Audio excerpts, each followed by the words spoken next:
और देश को इसलिए स्वच्छ नहीं रखते क्योंकि देश को घर नहीं मानते। जिस दिन देश को घर मान लेंगे उसे भी साफ रखेंगे। वाह वाह वाह वाह। तो दिन भर थूका था कि चलती रहती, बेल बटन सिलवाना, सिलवा के और सिलवा के एक बार वापस जरूर ले जाना, यहां से टाइट कर। हमारी तो खानदानी परंपरा, कोई भी चीज लाओ लौटाओ। मैंने मेरे पिताजी से पूछा, मैंने कहा आपने शादी के वक्त ये क्यों नहीं किया? खानदानी परंपरा है। मेरी मदर एक बार निम्बाड़ा में मैदा खरीद के लाई, 7 रुपए का था। सच्ची घटना है दिनेश, मैं उनको रोज सुनाता हूँ ये। 7 रुपए का मैदा खरीद के लाई, वो तला, उसकी जो फलियां बनाई, वो चखी तो खारी निकल गई।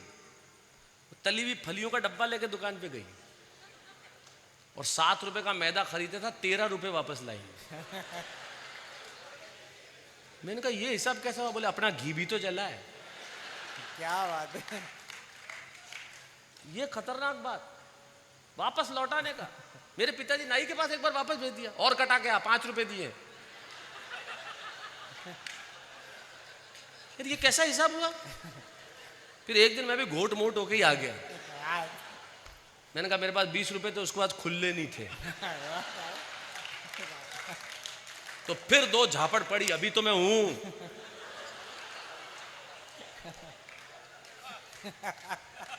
कमाल है भाई साहब, कमाल।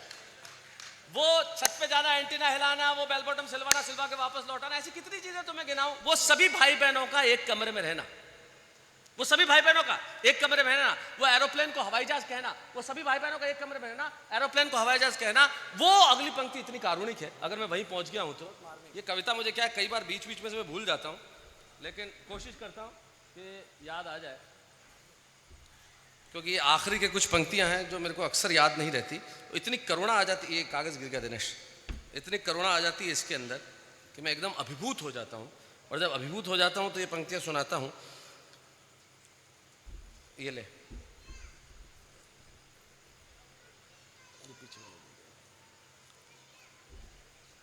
ये भी ले ले भाई, अब बचा ही क्या है। ये देखो आप, ये कागज, मुझे कागज से इतना प्यार है आज भी। मैं बचपन से मेरी आदत है, खाते वक्त मैं पढ़ता हूं। अगर मेरे पास पढ़ने के लिए कुछ चीज नहीं है तो मैं खा नहीं सकता। वो कागज की गंध से इतना प्यार है। मैं कंप्यूटर पे पढ़ नहीं सकता क्योंकि मैं कंप्यूटर को सीने पे रख के सो नहीं सकता। लैपटॉप को आप सीने पे रख के सो नहीं सकते, लेकिन कागज को आप रखते हो। ये कविता का जन्म जो है वो एक फ्लाइट में हुआ था। तो जेट एयरवेज की ट्रे में जो कागज होते हैं ना नीचे, ये वो कागज है। वो ट्रे से मैंने कागज लिया कि थोड़ा कागज दो, मेरे को कविता लिखनी है। और ये कागज अभी तक मेरे पास है क्योंकि मुझे इस कागज से मोहब्बत है, क्योंकि उस पर उस कविता का निर्माण हुआ जिससे आप लोगों का इतना प्यार हुआ। तब ये कागज मेरे साथ है, इसलिए मैं रखता हूँ। वो एक ही कमरे में सभी भाई बहनों का रहना, वो एरोप्लेन को हवाई जहाज कहना, वो एरोप्लेन को हवाई जहाज कहना। और अगली पंक्ति इतनी कारुणिक कि आप सोचेंगे कि ये करुणा कहां से उत्पन्न हुई है, लेकिन हम सबके जीवन में हुई है। वो सभी भाई बहनों का एक ही कमरे में रहना, वो एरोप्लेन को हवाई जहाज कहना, वो ट्यूशन पर पास वाली लड़की का जानबूझकर पांव से छूना। एक पंक्ति में जहां भी सुनाता हूं अचानक खामोशी छा जाती है, क्योंकि हर आदमी ये जताने की कोशिश करता, नहीं सवाल है, सबकी बीवियां पास बैठी होती हैं, कैसे बताए। लेकिन जो भी आदमी ये कह रहा है कि उसने ऐसा नहीं किया, या तो झूठ बोल रहा है या बीमार है। हिंदुस्तान का आदमी 2 कौड़ी का इस मामले में। मैं सच बता रहा हूं, आप इतना पाखंडी आदमी है हिंदुस्तान का, बैठे बैठे ट्यूशन पे ला ला ला ला ला ला ला ला ला कोशिश करेगा कि किसी तरह मतलब अनजाने में ऐसा लगे कि अनजाने में उंगली से उंगली छू गई है।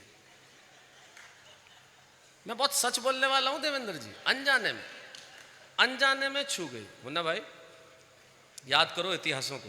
याद करो इतिहासों को। हाँ सही, मैं तो जानता हूं ना। हाँ ये सही, बिल्कुल सही है, 100% गुजरी है। अगर नहीं गुजरी होती तो जिंदगी में यहां थोड़ी खड़े होते। सही बात है। वो उंगलियों छू, ऐसा कोशिश जताएगा ऐसे जैसे अनजाने में हुआ हो, और अगर सामने वाली ओह सॉरी सॉरी सॉरी, और अगर कुछ नहीं बोला तो फिर अंग्रेजी में कहते हैं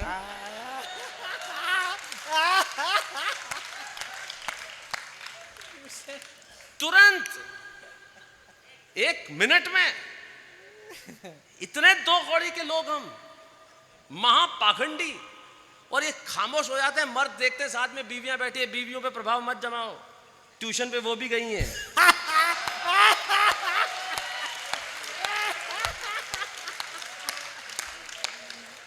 वो तुम्हारे सब लक्षण जानती हैं। आज जाना आप कमरे में, जब जाके डायबिटीज की गोली मांगोगे ना, तब भाभी जी के जाके उससे ही ले लो।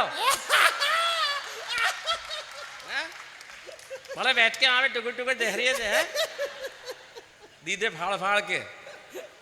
उम्र का तो ख्याल करो तुम, कुछ पोते पोती हो गए, शौक नहीं जा रहे तुम्हारे। हाँ, ये हालत है, ये हिंदुस्तानी आदमी होता ही ऐसा है। बस में एक आदमी जा रहा था, पास की सीट खाली थी, तो एक आदमी आया, बोले सीट नहीं, सवारी आ रही है। बेचारा चला गया। थोड़ी देर बाद ये मुमताज की तरह कोई खूबसूरत लड़की आई, सीट, अरे हाँ बैठो बैठो। वही आदमी वापस आया, बोले यही आपकी सवारी है? बोला लुगाई है मेरी, मैंने ही भेजा था, कमीन सीट दे देगा। क्या बात है भाई। वो ट्यूशन में पास वाली लड़की का जानबूझ के पाप से छूना, अपनी साइकिल उसकी लूना, अपनी साइकिल उसकी लूना। वो शादियों में जाने पर 5-5 कोल्ड ड्रिंक उंडेलना, वही मिलते थे जहां अभी कोका कोला फेंटा कुछ सवाल ही नहीं। शादियों में कभी मिल जाए, वो भी ढंग की शादियों में, बाकी तो चने की दाल और नुक्ती, यही खा के बड़े हुए। थोड़ा परिवार ठीक है तो खोपरा पाक, खोपरा पाक, खोपरा सही। मासी की हालत देखा। अरे मेरी मासी तो मेरे नाना जी की औलाद है, उसको तो क्या क्या मालूम है। मेरे नाना जी तो बहुत, उनका तो मैं वर्णन करूं तो 3.5 घंटे निकल जाए अभी। तो खतरनाक आदमी, जबरदस्त आदमी, उनका तो क्या मुकाबला। तो खानदानी लोग हमारे सब से कमाल के हैं। शादियों में कोल्ड ड्रिंक वही मिलता था, बाकी क्या, बाकी तो पूरे मोहल्ले में आई लव यू रसना, 1 बाल्टी पानी, 1 पैकेट रसना, 1.5 किलो शक्कर, पूरा मोहल्ला साफ। इतना सा रसना, इतना पानी, खाली कलर आवे मुंह में, ऑरेंज स्वाद तो आवे ही नहीं। और वो इतना पिलाया ऑरेंज, मुझे मेरी जुबान भगवा हो गई है। लोग कहने लगे इसका जुबान सांप्रदायिक है। ये हंसने वाली बात नहीं है, सोचने वाली बात है। जिस देश में भगवा सांप्रदायिक हो जाए, उस देश का क्या होगा सर।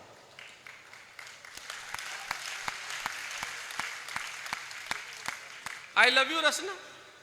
वो शादियों में जाने पर 5-5 वो भाई बच्चे वही टेबल पर, ये देना है, 2 तक दे भी देता था, तीसरी में हट, मैं नहीं, वो मंगा रहा है।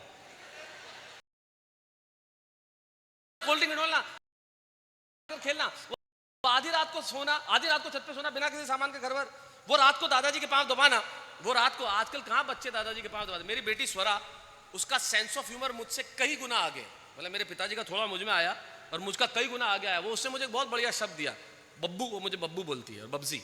बोले बब्बू, आजकल के बच्चे जो है ना, पाए लागू नहीं करते, थाए लागू करते हैं। थाए लगते हैं, पाए का लगते हैं, मत लगो ना इससे। ये कौन सा तरीका हुआ, पांव छूते शर्म आने लगी।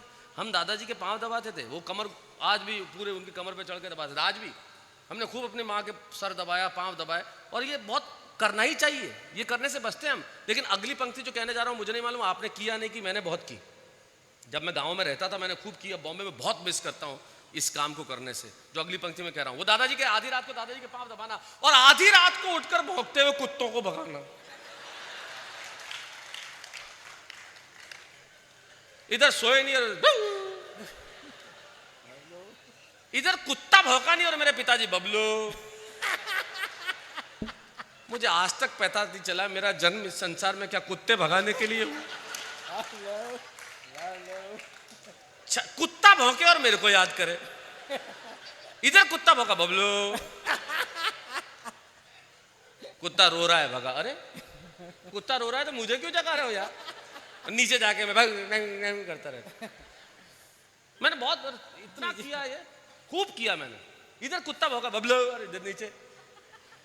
अब कुत्तों को भगाने का भी मतलब मैं बहुत एक्सपीरियंस हो गया था। मैं लाइन कहीं सुना, आजकल हमारे एनिमल लवर्स बहुत है। हाँ। जानवरों से प्यार करो, करो, मना नहीं करता।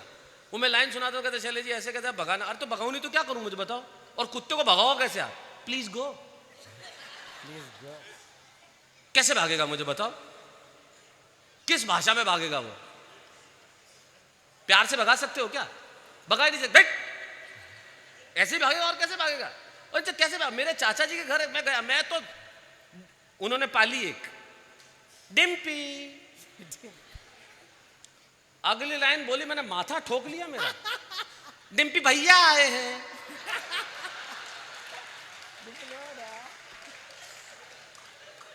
मैंने कहा तुम्हारी ऐसी की तैसी। डिम्पी लोढ़ा। अरे मैं बाहर। अरे ये मेरे जीवन में सब घटा है दिनेश। मैंने वही लिखा जो मुझे दिखा। कुत्तों को भगाते हुए मेरा और उनका कुत्ताचारा हो गया था।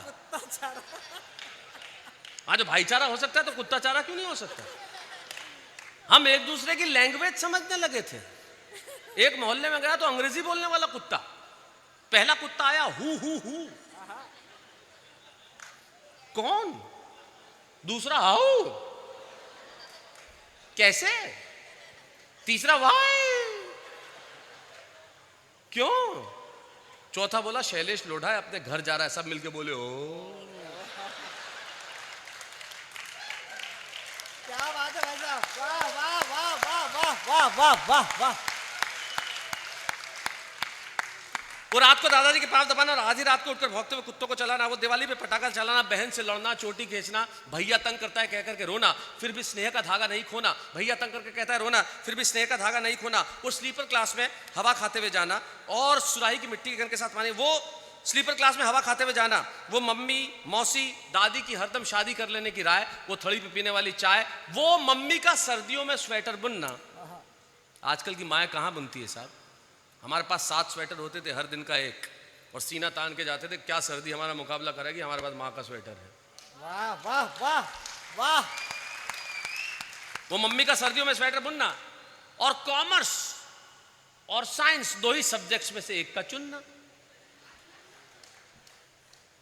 सवाल ही नहीं। हमारे जमाने में ना कोई चार्टर्ड अकाउंटेंट ने फैशन टेक्नोलॉजी, नंबर अच्छा है, दिमाग ठीक है, साइंस ले, व्यापार करना है कॉमर्स ले, आर्ट्स तो गधे लेते हैं।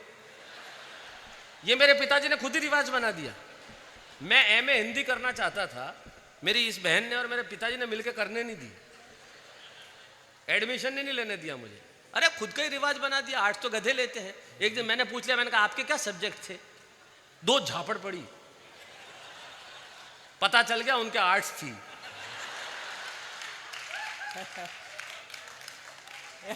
वो मम्मी का सर्दियों में स्वेटर बुनना, वो मम्मी का सर्दियों में स्वेटर बुनना, वो कॉमर्स और साइंस 2 ही सब्जेक्ट्स में एक का चुनना, वो मम्मी मौसी चाची की हरदम शादी कर लेने की राय, वो थड़ी पे बैठने वाले पीने चाय, वो स्लीपर क्लास में धक्के खाते हुए जाना, अपना खाना साथ में खाया हुआ खाना खुद भी खाना, साथ वाले को भी खिलाना।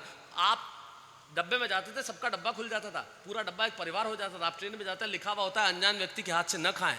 आज मेरे साथ में मेरे उस जमाने में साथ में बैठने वाला परिवार होता था, आज साथ में बैठने वाला अपराधी हो गया।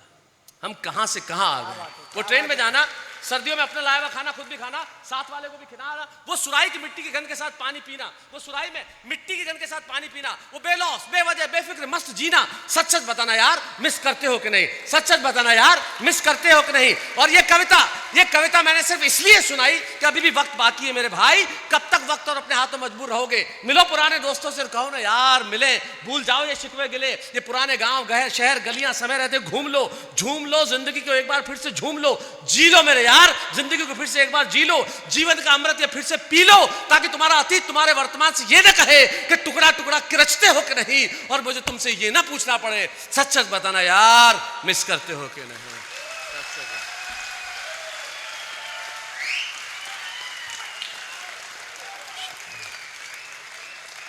शुक्रिया, शुक्रिया, thank you so much, thank you. इस मोहब्बत के लिए बहुत बहुत शुक्रिया, बहुत बहुत शुक्रिया।